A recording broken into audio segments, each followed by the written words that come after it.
Boa noite, pessoal. Estamos voltando aqui com as análises de cripto. Na verdade, análise agora só do Bitcoin.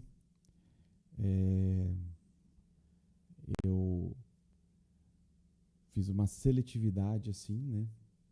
E eu acabei chegando à conclusão de que o Bitcoin é o melhor ativo entre as criptomoedas por ser descentralizado. Mas, primeiramente, né, voltando depois de um longo inverno no canal, primeiramente eu gostaria de agradecer as pessoas que continuaram inscritas aqui, mesmo mesmo durante esse período que eu fiquei sem postar vídeo, sem postar análise, porque eu parei de postar análise e postar vídeo porque eu entendi, né, a minha maneira de que o Bitcoin ele não é para mim, né, ele não é um investimento. O Bitcoin para mim ele é um ativo de longuíssimo prazo. E aí eu tenho as minhas estratégias, né? Mas o pessoal procurava mais o canal para fazer aqueles trades mais rápidos, tal, né? E por isso gostava bastante da análise.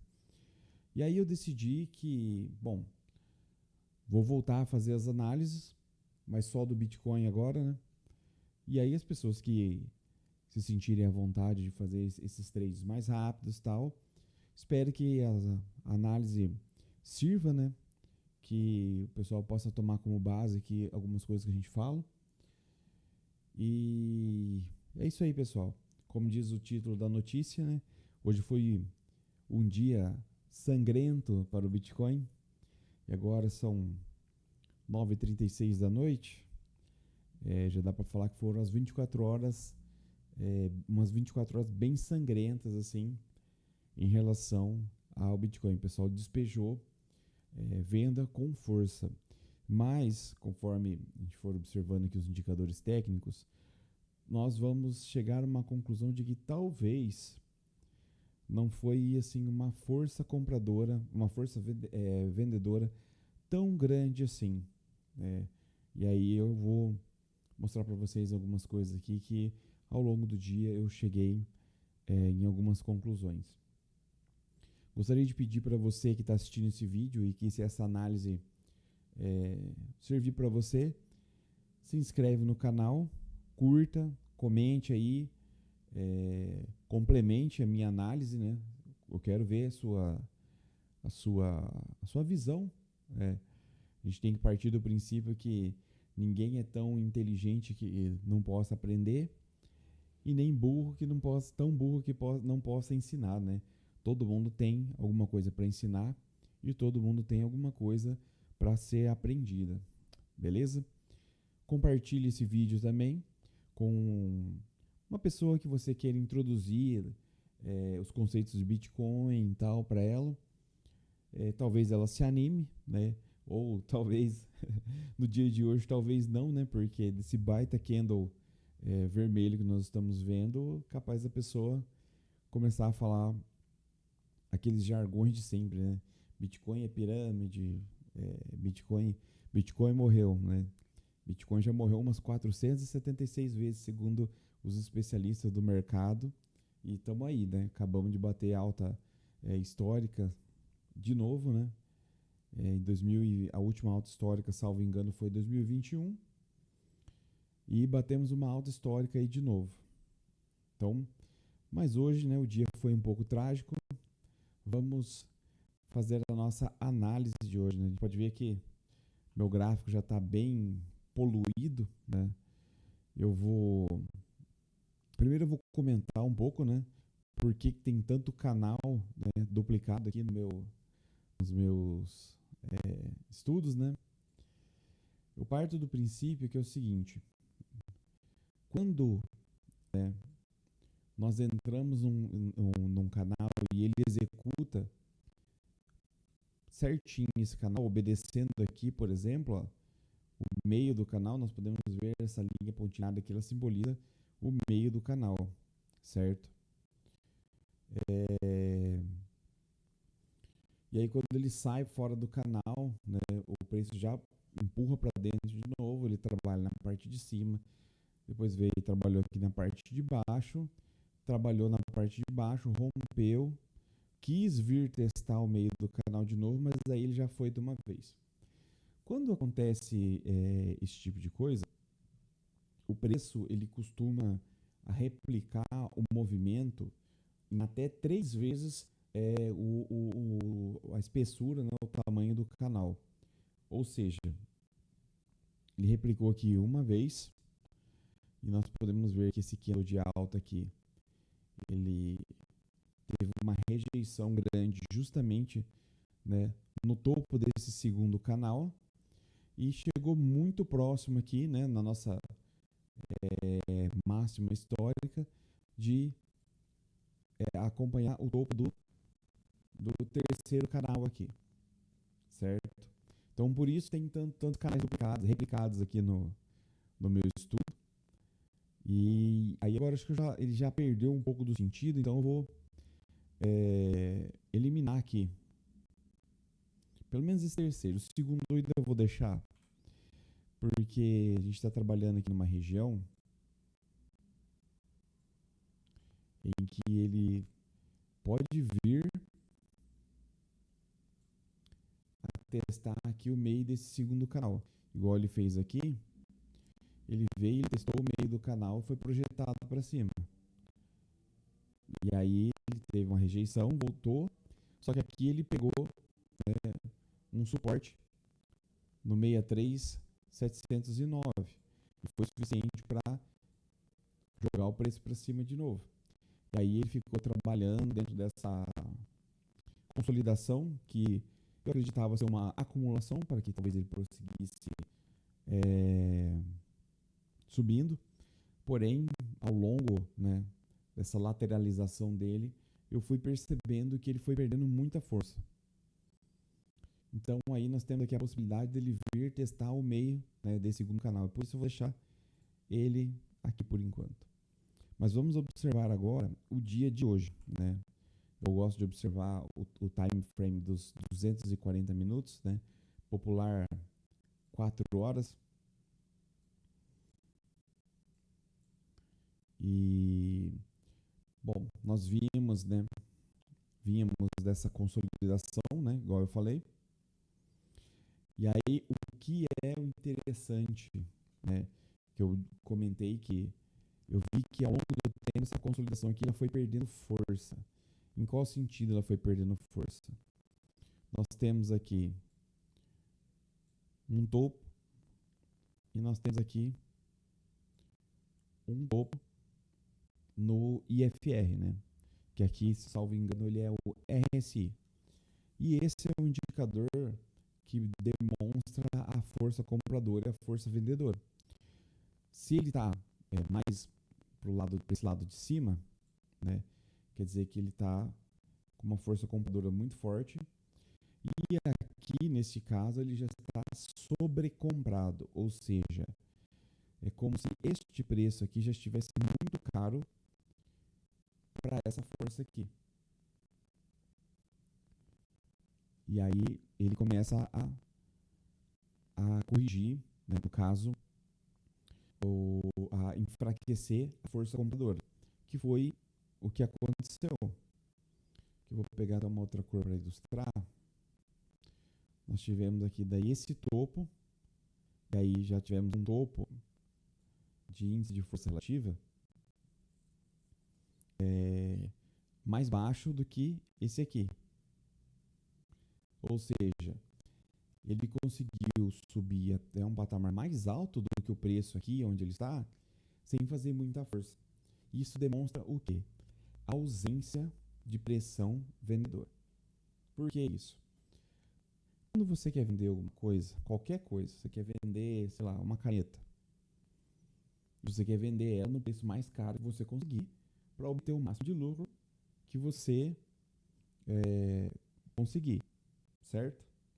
Ou como diria o Renato Trezetão, é ou não é? É ou não é? E aqui, por exemplo, a gente pode colocar como se fosse situação de inércia dos vendedores. Ou seja, eles estão deixando o preço subir para que quando chegar num patamar de preço que seja confortável para eles, eles possam entrar vendendo mais pesado. E isso mostra isso mostra que por isso eles conseguiram chegar num patamar mais alto fazendo menos força. Isso aqui indica, né, a força compradora. Então ele chegou o preço num patamar mais alto fazendo menos força. E aqui nós temos já um outro topo que ele é praticamente na mesma altura, talvez desse topo aqui, certo? Com um topo também. Opa, deixa eu pegar a seta aí. Com um topo também baixo, ou seja, já indicando, né, o que eu gosto de dizer, né, é o preço fantasma, né? Porque ele sobe, mas ele não tem tanta força compradora que faça ele subir. Ou seja, aí quando chega num patamar em que os vendedores estão confortáveis, aí eles socam para baixo. Ou seja, socaram esse movimento aqui. Aí o que aconteceu? Vamos deixar subir um pouco para a gente vender de novo, certo? Mais caro. Mais caro do que da onde o preço está aqui, que foi aqui. E aí nós temos esse topo aqui do movimento, certo? E aqui a gente já não consegue mais ter esse parâmetro, né, dos três topos. Por quê? Porque ele já foge do patamar desses três topos aqui em relação a preço. Porque aqui nós temos esse topo que está num preço, esse topo está num preço, esse está em outro e esse está em outro. Esses três aqui estão meio juntos, né, em relação a preço, mas aí em uma disparidade em relação à força. Aqui já enfiaram para baixo, e aí quando ele corrigiu, ele já não pode ser comparado com esses três mais, certo? Então, e aí os vendedores deixaram subir um pouco, subiu o preço, e aí o que aconteceu ontem, no candle das 9 da noite, foi isso aqui. Um verdadeiro derramamento de sangue, né? Hoje eu acordei de manhã e fui olhar os preços, ele já estava, salvo engano, nesse candle aqui, estava começando a querer... Estava assim, com um movimento muito fraco assim, de venda, né? De queda, mas ele estava sinalizando para queda. Porém, aí eu fui dar uma olhada em alguns fundos confluentes, né? Eu uso muitos esquemas de confluência de fundo com topo. Ou seja, nós temos aqui uma região onde esse fundo aqui é um suporte interessante e que esse topo aqui é uma resistência interessante. Ou seja, a partir do momento que o preço avançou aqui dentro, ele trabalhou um pouco, né, dentro desse retângulo aqui, porém ele já frustrou. Só que antes dele frustrar, eu fiz uma análise e encontrei essa confluência aqui, que seriam esse fundo com esse topo. Ou seja, e mais esse fundo aqui. Nós temos três toques num suporte de resistência, né? Porque aqui ele é um suporte, aqui ele é um suporte, aqui ele virou uma resistência. E aí eu postei no meu Twitter antes das 7 da manhã. E postei em alguns perfis de pessoas vamos dizer, bitcoinheiros assim, famosos, né? Que eu tinha um alvo do Bitcoin, ele era 65.214, se eu não me engano, que era esse alvo aqui, essa linha aqui. E o preço foi, ele bateu aqui, ele teve rejeição, ele chegou a subir, só que daí a força vendedora empurrou para baixo de novo, certo? o que a gente vê nesse cenário agora? Uma probabilidade de que o preço ele vai buscar ou o 64.200 ou aqui o 63.709, certo? Ou para quem prefere os preços em real, deixa eu ver se eu fiz a marcação.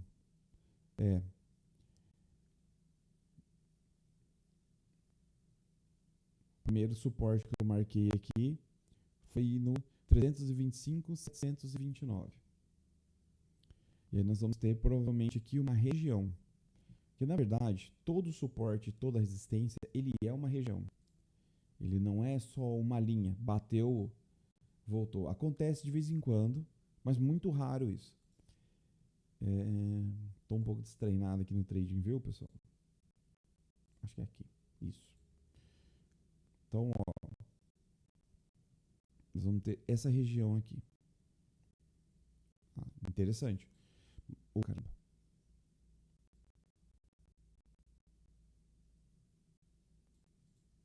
Uma região de trabalho aqui interessante, que seria o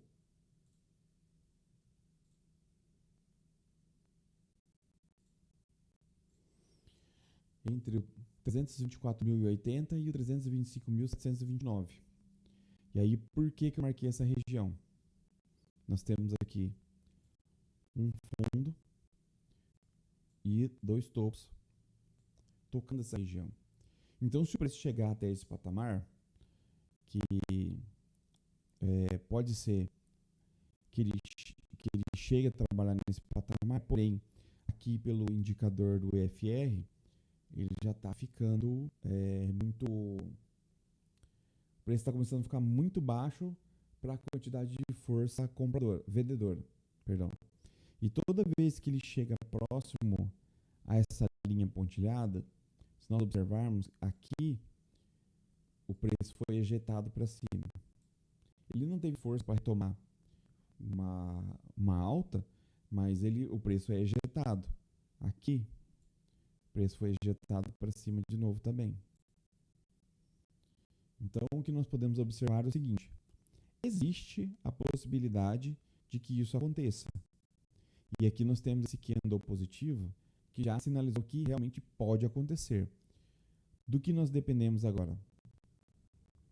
Que esse candle que abriu agora, salvo engano, é o candle das 9 da noite. Que ele comece a entrar pressão compradora. Ao que tudo indica, existe a possibilidade, né, de uma pressão compradora, porque nós temos aqui a rejeição do preço. E o que significa isso? Significa que nesse patamar aqui, toda vez que o preço bateu, ele foi rejeitado. Certo? Nós temos aqui, ó, um pavio de rejeição. Ele tentou vir, um pavio de rejeição. E aqui ele tentou vir de novo, um pavio de rejeição muito forte. Né? E aí, precisamos observar a maneira como esse candle das 9 da noite de hoje vai se comportar. Para que ele faça esse movimento de, vamos chamar de movimento de ejeção, né? Que seria tocar o fundo aqui e ele ejetar o preço, esse candle das 9 é imprescindível que ele comece a entrar a força compradora, certo? E aí é o que nós precisamos observar. Provavelmente nós vamos ver isso acontecer madrugada dentro, né? Que como cada vela dessa aqui ela representa 4 horas, o próximo candle, salvo engano, acho que a 1 da manhã.